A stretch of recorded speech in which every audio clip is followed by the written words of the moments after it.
네, 오늘의 행복입니다. 이 게으른 완벽주의자라는 표현이 있습니다. 완벽주의자인데 게으르다? 게으르다, 그런데 완벽주의자이다. 이게 사실 조합이 어려운 말인데 어떤 상태에 있을 때 그런 말을 쓰냐면은 제대로 일을 하고 싶은 거죠. 그러니까 제대로 할 수 없다면 아예 안 하는 게 좋다. 그래서 제대로 할 수 있는 아주 완벽하게 일을 할 수 있는 것들을 고민하다가 그게 안 될 것 같으니까 아예 일을 시작하지 못하는, 그래서 겉으로 보기에는 게으른 사람인 것처럼 보이지만 사실 본인의 내면에서는 치열하게 전투를 하고 있는 겁니다. 이렇게 하면 좋을 것 같고 저렇게 하면 좋을 것 같은데 그거를 막상 또 하지 못하니까 본인에게는 어떤 전투가 일어나고 있고 겉에서 보기에는 아무것도 안 하는 사람인 것 같은, 그걸 우리가 게으른 완벽주의자다라고 얘기를 하는데 어떻게 극복할 수 있을까? 이게 사실 상담심리학이나 임상심리학이라는 분야에서는 굉장히 중요한 연구 주제입니다. 보통 우리가 시작이 반이다라는 말을 하는데 그 분야의 연구자들은 시작은 거의 80% 이상이다라고 이야기를 합니다. 그래서 완벽하게 일을 하기 위해서 고민하다가 일을 시작하지 못하는 우를 범하지 말고 일단 시작해라. 일단 시작한다라는 겁니다. 글을 제가 예를 가지고 말씀드리는데 글을 쓸 때도 그냥 한 문장이라도 쓰는 게 좋다. 그러면 그게 가지고 있는 힘이 뭐냐면 글이 글을 부릅니다. 단어가 단어를 부르고 문장이 문장을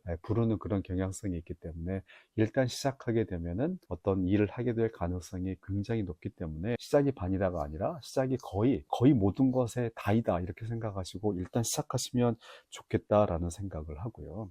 그다음에 두 번째는 모든 것을 본인의 의지에만 의지하게 되면 어떤 일을 시작하기가 어렵고 또 지속하기가 어렵습니다.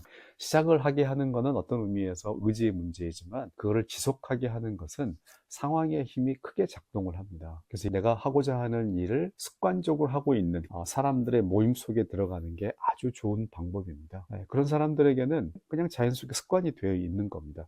그런 사람들과 시간을 같이 보냈을 때 내가 원하는 바를 할 가능성이 많이 있기 때문에 내가 내 머릿속에서 내 의지만을 계속 체크하면서 나는 도저히 안 될 것 같아 라는 생각으로 포기하지 말고 그런 게 습관이 되어 있는 사람들의 모임 속에 들어가는 것을 강력하게 추천을 드리고요. 그다음에 또 하나는 그런 거를 유도하는 상황 속으로 들어갈 필요가 있다. 예를 들면 내가 뭔가를 기르고 싶다 그러면은 그 꽃 파는 곳에 가서 뭔가를 사오신다든지 아니면 주말 농장에 가신다든지 물리적인 공간을 바꿀 필요가 있다라고 말씀을 드리고 싶습니다. 인간을 바꾸는 세 가지 방법이라는 유명한 말이 있습니다. 거기에 그 저자가 한 말이죠. 결심하는 것처럼 어리석은 건 없다. 세 가지가 필요하다. 첫 번째는 사람을 바꿔야 된다. 그게 습관이 되어 있는 사람들을 만나야 된다는 얘기이고요. 공간을 바꿔야 된다. 쉽게 하도록 유도하는 공간 속으로 가야 된다라는 거고, 그 다음에 세 번째, 그 활동에 시간을 내줘야 된다. 즉 시간을 바꿔야 된다. 시간과 사람과 공간을 바꾸지 않고 결심만 하게 되면 우리는 게으른 완벽주의자가 될 가능성이 굉장히 높습니다. 네, 오늘의 행복이었습니다.